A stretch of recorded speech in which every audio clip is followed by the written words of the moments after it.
প্রত্যেক আমলের মতো কোরবানির ক্ষেত্রেও নিয়তের বিশুদ্ধতা জরুরি। প্রত্যেক আমলের মতো কোরবানির ক্ষেত্রেও নিয়তের বিশুদ্ধতা জরুরি। যে আমরা কেন কোরবানিটা দিচ্ছি, প্রথম কথা হলো নিয়াতের বিশুদ্ধতা। আমরা কেন দিচ্ছি? সবাই দিচ্ছে, আমরা না দিলে কেমন দেখা যায়, কোরবানি সহি হবে না। কিংবা যদি মনে হয় যে সবার ছেলেমেলে খাবে, আমার ছেলেমেলে খাবে না, এটা কেমন দেখা যায়, কোরবানি হবে না। যদি আপনার মনে হয় যে আমার জামাই মেয়ে আসবে, আত্মীয় স্বজন আসবে, আমার বাসায় গোশ না থাকলে কেমন হয়, কোরবানি হবে না। নিয়তের বিশুদ্ধতায় কোরবানির ক্ষেত্রে, প্রত্যেক আমলের মতো কোরবানির ক্ষেত্রেও নিয়তের বিশুদ্ধতা জরুরি। পশু ছোট হোক কিংবা বড় হোক, এটা মূল্যায়ন হবে তখন যখন আপনার নিয়াতের উপর এটাকে মূল্যায়ন করা হবে।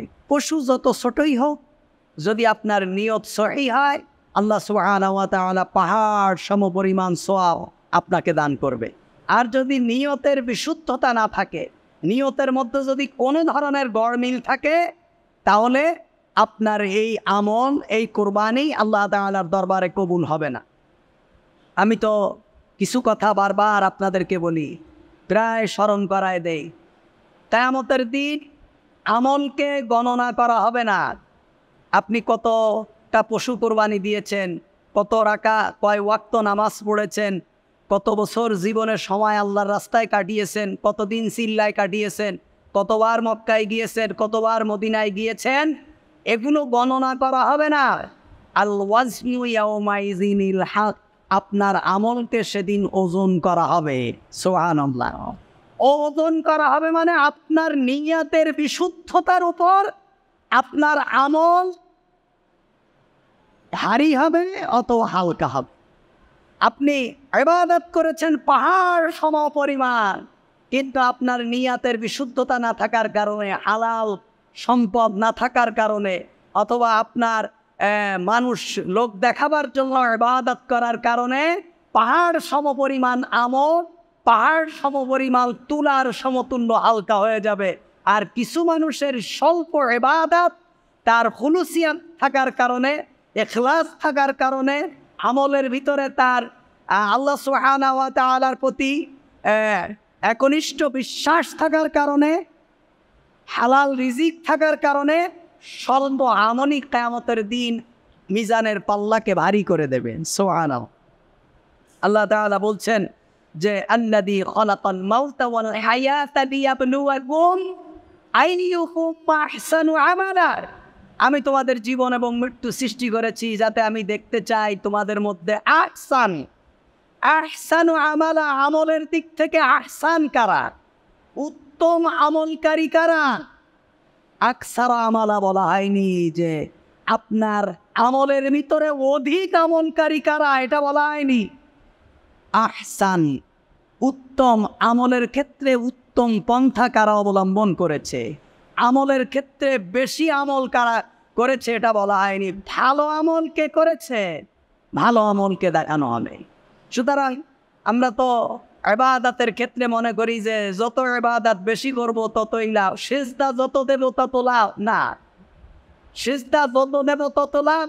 এই গণনার মূলনীতির কারণেই শবে বরাতের দিন আমরা 100-150 রাকাত নামাজ পড়ে ফেলি। কারণ আমাদের হিসাব হলো, আমরা যেরকম দুনিয়ায় গণনা করি, আল্লাহ মনে আমাদের আমলকে কি করবেন, গণনা করবে না।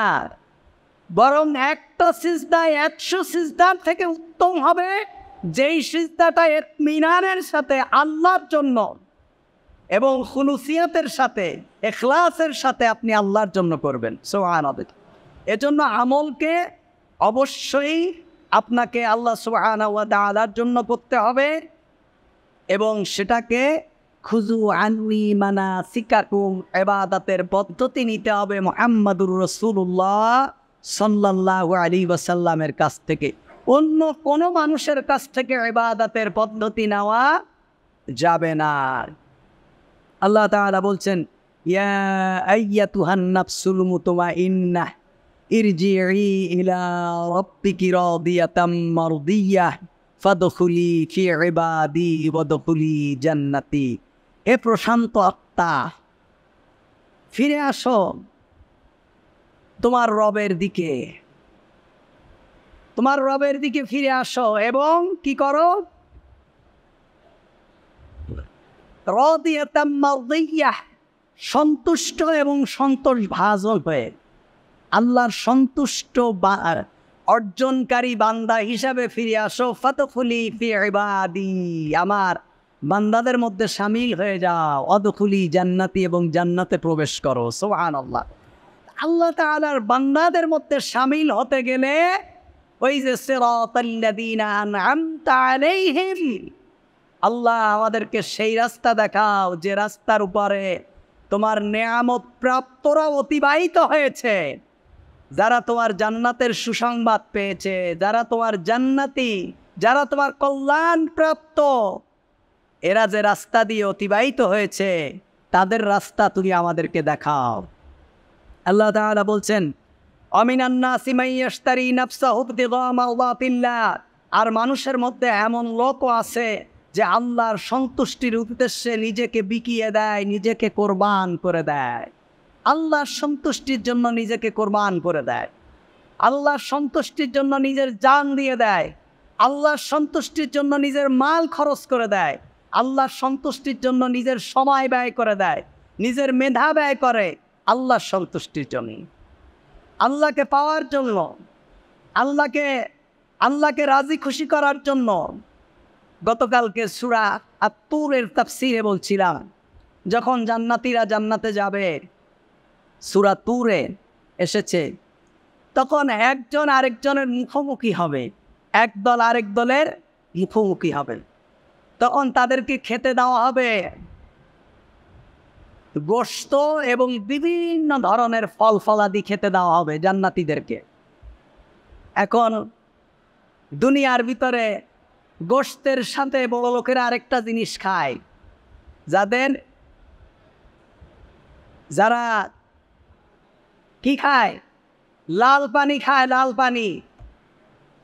আল্লাহ তাআলা জান্নাতীদেরকে গোশতের সাথে লাল পানি দেবেন, শরাব, মদ দেবেন, শরাবান তাহুরা, যেই মদটা হলো পবিত্র। জান্নাতীদেরকে মদ দিয়ে মেহমানদারি করা হবে। সে মদ কেমন? আল্লাহ তাআলা বলছেন, যেটা খাইলে তাদের মস্তিষ্ক বিকৃত হবে না এবং যাদের কথাবার্তা কোনো চেঞ্জ হবে না, যাদের ভিতরে কোনো পরিবর্তন আসবে না, আল্লাহ তাআলা এমন পানি তাদেরকে দিয়ে মেহমানদারি করাবেন। এই পানি কারা খাওয়াবে? জান্নাতীদেরকে এই পানি কারা খাওয়াবে? বলছে, জান্নাতের ভিতরে এই পানি খাওয়াবার জন্য আল্লাহ তাআলা তরুণ যুবকদেরকে রেখে দিয়েছেন পরিবেশন করার জন্য। ওয়েটার রেখে দিয়েছেন, যাদেরকে যারা হলো সুরক্ষিত, যাদেরকে দুনিয়ার কোনো চোখ কখনো দেখেনি। সুবহানাল্লাহ। এর মানে এইটা না, গতকালকে তাফসীরে বলছিলাম যে আমাদের দেশের যারা জেলে যায়, জেলে গেলে যখন তাদেরকে সশ্রম কারাদণ্ড দেওয়া হয়, তখন সশ্রম কারাদণ্ড দেওয়া হলে এদের তো কোনো না কোনো কাজ করতে হয়। তখন বলা হয় যে তুমি দুনিয়ায় এই জেলের বাইরে যখন ছিলে তখন কি কাজ করতে? তো যদি বলে যে আমি গার্মেন্টসের অপারেটর ছিলাম, সেলাই করতাম, তখন জেলের ভিতরে গেলে ওরা সেলাইয়ের কাজ দিয়ে দেয়।